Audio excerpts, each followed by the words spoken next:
Pulse Talk, bringing insights into health and wellness with your hosts, Christine and Alex.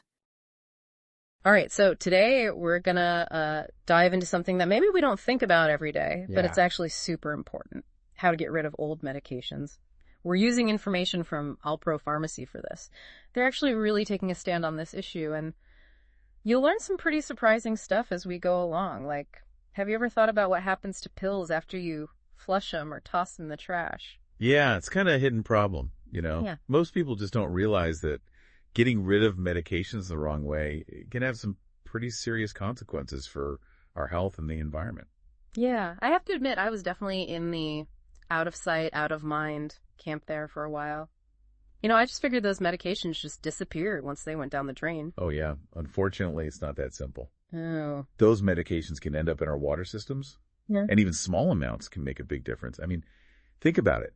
Medications are made to have effects on our bodies, even in tiny doses. So it's not just about keeping our rivers and lakes clean. We're talking about actual risks to human health. Exactly. There are studies that show that traces of pharmaceuticals can stick around in our water even after it's been treated. And we don't fully understand all the long-term effects, but it's definitely a sign that we need to be careful. Like, for example, there's a growing concern that even low levels of certain medications in our water can mess with hormone levels in fish and other aquatic life. Oh, wow. Which can affect their ability to reproduce and develop properly. That is disturbing. Makes you think twice about what you're pouring down the drain. But what about just tossing old meds in the trash? Isn't that a safer option? Well, not necessarily. Landfills aren't really designed to contain pharmaceuticals either. Medications can leak into the soil and groundwater over time, and that could end up contaminating drinking water sources. Oh, wow. Okay, so both flushing and trashing are out. What about keeping old medications around, just in case? Sometimes those leftover antibiotics can come in handy, right? I know it's tempting, but that's actually a really common misconception. Holding on to medications, it actually creates a lot of risks. I mean, imagine a child or a pet getting into that old bottle of painkillers. Yeah. The consequences could be really bad. You're right. It's not worth the risk. Speaking of which, I recently found some expired cough syrup, from 2018, just lurking in the back of my medicine cabinet. I just figured it was harmless. Is it actually safe to use medications after they've expired? That's another myth we need to bust. While some medications might just lose their effectiveness over time, others can actually break down into potentially harmful substances. So even if those old pills look the same, they could be chemically different and unsafe to take. Okay, so we've established that keeping old meds around is a bad idea, and flushing or trashing them isn't any better. So what are we supposed to do with them? Is there a safe and responsible way to actually get rid of unused or expired medications? So it seems like we're at kind of a dead end here. We know the usual ways of getting rid of meds aren't good. But what are our options for safe disposal? Are there any alternatives? Yeah, for sure. There are definitely responsible ways to get rid of medications, even though it can be a little tricky. So where do we even start? Well, sometimes the easiest solution is right there in front of us. Yeah. You can check with your local pharmacies. A lot of pharmacies have these take-back programs, or they can at least give you advice on how to dispose of them safely. So just asking my pharmacist could be the first step. That seems simple enough. Exactly. They can give you specific advice based on the medications and where you live. Some areas might have designated places to drop them off, like at hospitals, police stations, or community centers. Okay, that's good to know there are options out there. Honestly, though, thinking about all these potential problems makes me wonder if we're even using medications responsibly to begin with. That's a great point. Being responsible with medication goes hand in hand with getting rid of it safely. It all starts with being an informed patient and talking to your doctor or pharmacist. Don't be afraid to ask questions about your medications. Like maybe there are alternative treatments or lifestyle changes you can make that could help reduce your need for medication in the first place.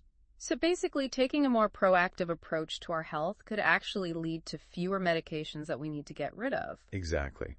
And if you do end up needing medication, make sure you understand why you're taking it, how to take it correctly, and how long you should take it.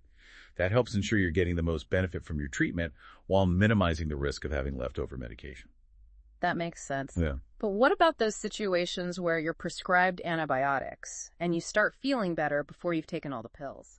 I know finishing the course is important, but I always seem to end up with extras. That's a really important point. You're right. Completing the full course of antibiotics is super important to prevent antibiotic resistance. If you stop taking them early, it allows bacteria to survive and possibly develop resistance, which means those antibiotics won't be as effective in the future. Right, I've heard about that antibiotic resistance. But it's hard to remember to finish all the pills when you're already feeling better. I get it. It's natural to want to stop taking medication when you're feeling better. But those times when you do have leftover antibiotics, it's really important that you don't keep them just in case or share them with other people. You need to dispose of them properly using those methods we talked about. Okay, so the same rules apply to antibiotics as other medications. No stockpiling for emergencies. But what about over-the-counter medications? I feel like those are less risky somehow. Yeah, it's easy to think over-the-counter meds are harmless since you can get them anywhere.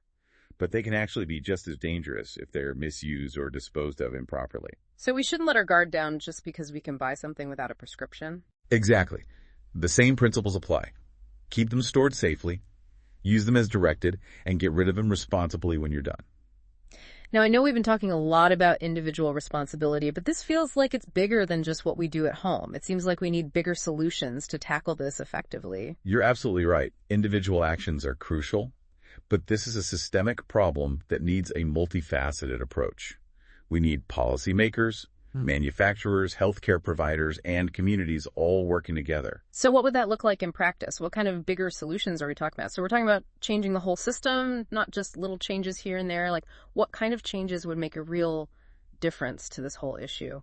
Well, one really promising idea is something called extended producer responsibility. Okay, hold on. Break that down for me. What does that even mean? It basically means that the company that makes a product is responsible for what happens to it, for its whole life cycle. Yeah. Even how it's disposed of. So in this case, pharmaceutical companies would be responsible for setting up ways to safely collect and dispose of their products after people have used them. So it's like instead of consumers trying to figure out what to do with their old medications, the companies that made them in the first place would have to come up with solutions. Exactly. It encourages those manufacturers to think about disposal when they're designing their products. Maybe even explore using ingredients and packaging that's better for the environment. That would be huge. But what about the role of the government and people making policy? What can they do to help with these system-wide changes? They can do a lot, actually. Policymakers can make a big difference by putting regulations in place that support responsible medication disposal, like setting clear rules for how to dispose of meds safely and providing money for collection programs. And they can encourage those pharmaceutical companies to adopt those extended producer responsibility practices. So it's all about creating rules and an environment that encourages everyone to act responsibly. Right. And we can't forget about public awareness campaigns either. We need to teach people about the risks of getting rid of medications the wrong way and help them make good choices. Yeah, because even if we have the best systems and rules in place, they won't work if people don't even know about the problem or understand how to be a part of the solution. Exactly. It's about creating this sense of shared responsibility. We all have a role to play, from individuals to big companies to the government. This whole conversation has been really eye-opening for me. It's not just about keeping our water clean. It's about protecting entire ecosystems, preventing people from accidentally getting poisoned, and even tackling that whole growing problem of antibiotic resistance. It's connected to so many parts of our health and well-being. You got it. It's a good reminder that even something as small as how we get rid of our medications can have a big impact on the world around us. So what can our listeners do today to start making a difference? The first thing is to look at your own habits. Go through your medicine cabinet and see if you have any expired or unused medications.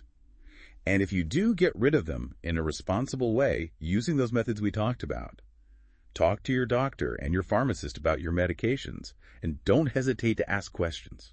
And on top of those individual actions, we can all push for bigger changes by supporting companies that are doing things the right way and encouraging our elected officials to prioritize policies that promote safe medication disposal. Absolutely. Every voice counts. Well, this has been an incredibly insightful deep dive. It's clear that getting rid of medications safely is a complex issue with some far-reaching consequences. But it's also an issue where each of us has the power to make a difference. Couldn't agree more.